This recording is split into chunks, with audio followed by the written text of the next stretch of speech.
ഗോരഖ്പൂർ IITയിൽ മലയാളി വിദ്യാർത്ഥി മരിച്ചതിൽ ദുരൂഹതയെന്ന ആരോപണം. ആലപ്പുഴ ഏവൂർ സ്വദേശി ദേവിക പിള്ളയാണ് മരിച്ചത്. ആത്മഹത്യയായി കേസ് എഴുതിത്തള്ളാനാണ് പോലീസ് ശ്രമമെന്ന് ദേവിക പിള്ളയുടെ സഹപാഠികൾ പറഞ്ഞു. മൃതദേഹം ഏവൂരിലെത്തിച്ച് സംസ്കരിച്ചു. ഹരിപ്പാട് ഏവൂർ തെക്ക് സ്വദേശിനിയായ ദേവിക പിള്ള 3 വർഷം മുൻപാണ് IIT ഗോരഖ്പൂരിൽ പ്രവേശനം നേടിയത്. ഇന്നലെയാണ് ദേവിക മരിച്ച വിവരം ബന്ധുക്കളെ അറിയിക്കുന്നത്. അസ്വാഭാവിക മരണത്തിന് കേസെടുത്ത പശ്ചിമബംഗാൾ പോലീസ് ഹോസ്റ്റലിലെയും പരിസരത്തെയും CCTV പരിശോധിക്കുകയാണ്. മരണത്തിൽ ദുരൂഹത സംശയിച്ച് സഹപാഠികൾ രംഗത്തെത്തി. A ബ്ലോക്കിൽ താമസിച്ചിരുന്ന ദേവികയുടെ മൃതദേഹം B ബ്ലോക്കിൽ നിന്ന് എങ്ങനെ കണ്ടെത്തിയെന്നാണ് ചോദ്യം. എന്തോ നടന്നത് സംഭവം നമ്മൾക്ക് നല്ലതായിട്ട് ആരും പറയുന്നില്ലായിരുന്നു.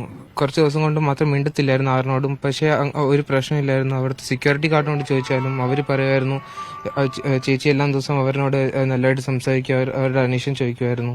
എന്തോ നടന്നത് ആർക്കും ഒന്നും മനസ്സിലാവുന്നില്ലായിരുന്നു. നമ്മൾ സംഭവം നടന്ന ഒരു ദിവസം മുമ്പേ 8 മണിക്ക് ഞാനും മമ്മിയും എല്ലാവരും ചേർന്ന് വീഡിയോ കോളിൽ സംസാരിച്ചത്. ദേവിക ജനിച്ചതും വളർന്നതും ഒഡീഷയിലാണ്. അവിടെ അധ്യാപകരായിരുന്ന ദമ്പതികളുടെ മകൾ പഠനത്തിൽ മിടുക്കിയായിരുന്നു. മീഡിയ 1 ആലപ്പുഴ.